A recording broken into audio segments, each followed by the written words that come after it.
So the advantage of the hydro tank is that you can literally just clone your plants. We are in the food forest, and as you can see, I've got most of this area planted, smaller plants, just first year plants. And I've got a few plants here, particularly these hibiscus. These are called cranberry hibiscus. Basically pull the leaf, put it in like a salad. It's really good. It's got like a sweet, really juicy taste to it. I want to multiply these. I was only able to find 2 of them in my cranberries over there. My cranberry hibiscus got like 15 bucks. Like I think I bought them for like $7, $8 a piece. Have $15 in plants. I'll go ahead and take like, 7 cuttings like I just took off of those guys. In about a month's time, I'll have like 7 new. In about a year's time, they'll be about the same size. So over the course of this year, realistically be able to create 50 to 70 new hibiscus plants. And I mean, it's crazy, like after that, it's just like, how many more tanks do you have? I mean, you get to the point where like a year or 2 down the road, you could have thousands of them if you wanted to. Left a couple spots to make this kind of like a hedge. So in theory, you'd be able to just kind of come out here and just pick your stuff. You got tomatoes over there, eggplant, grab some salad. And I've also got these spinach vines that I picked up from a customer of mine not too long ago. It's kind of like, I was out doing some stump grinding work for this guy, and he's like, hey, do you have any spinach at your house? He's like growing everything in his backyard. I'm like, oh, I'm doing that thing too. And he's like, do you got any of these? I'm like, no. So he gave me some of these, like, you can grow it from a cutting. These are these guys. They're basically gonna just form this little piece of spinach. Same thing, you kind of just pull the leaf, eat it. It's great. Putting those 2 together, be amazing. So he just took some scissors, cut it off, and he's like, here, plant this, it'll work out.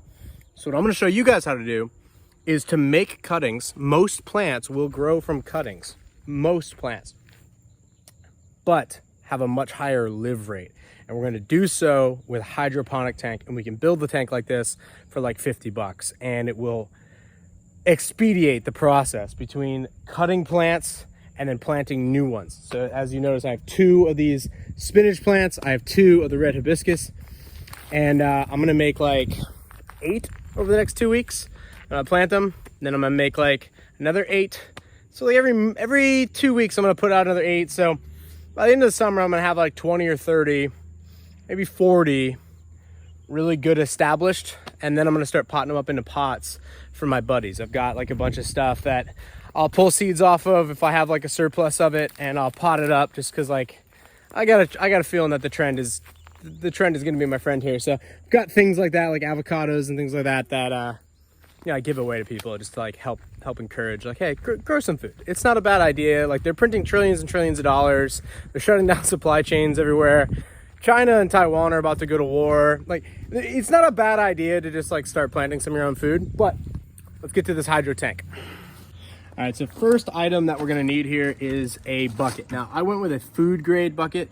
You don't necessarily have to do that, but I don't know, for like an extra couple bucks, I was like, yeah, I like it. I've used regular Home Depot buckets before, but I like the idea of a food grade bucket. So you're gonna need a food grade bucket. You're gonna need a top. What we're gonna do is you're gonna need a hole saw, and we're gonna drill a couple holes into the top of this, and this is where our cuttings are gonna be. We want to try to maximize this to have as many spots as possible.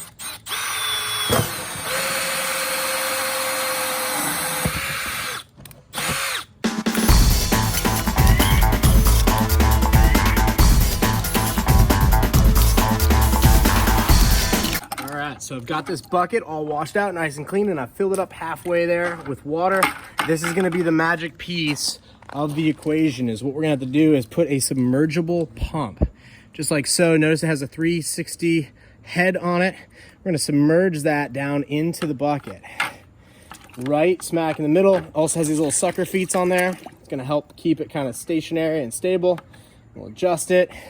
We're gonna go ahead and pull our lid. First thing we've gotta do is run our cord right on through, pick your favorite spot. And then we are gonna need the part that's gonna hold all of our plant material, and also going to keep water in the bucket from this hole that we've cut here. So what we've got is we've got our net pots, and what they are is just net pots. They're linked below. You can pick them up on Amazon, just like that. And we've got these little foam pieces. Our cuttings are gonna go right in between, and then they're gonna suspend kind of right there in the middle, and they're just gonna hang there. I'm just gonna be dangling right there in the air. And then the last piece of this equation,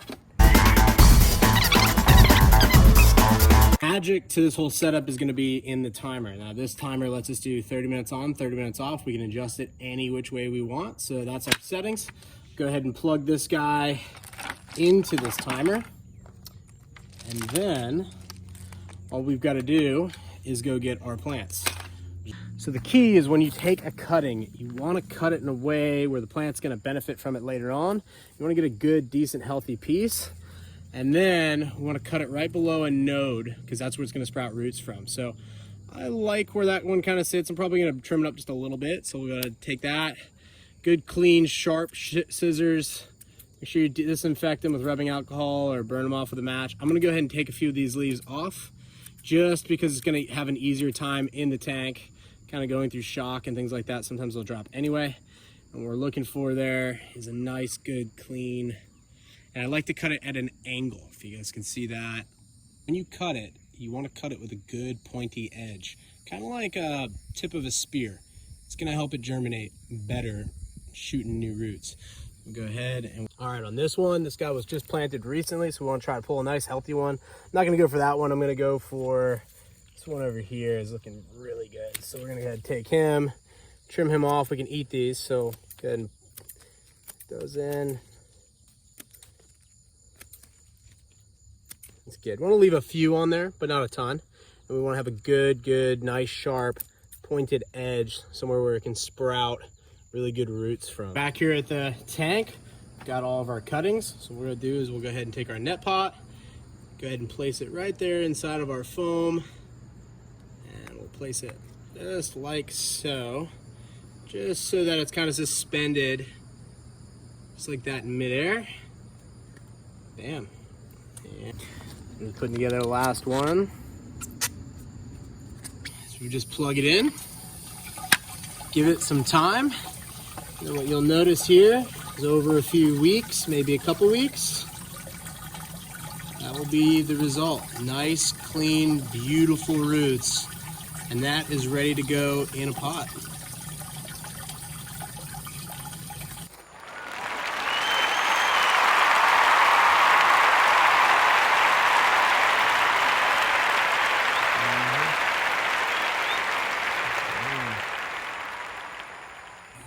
So there you have it.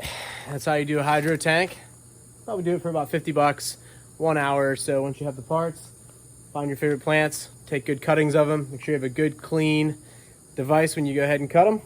Stick them in there, and about a week or two later, transplant them into the ground. Thanks for watching. Peace.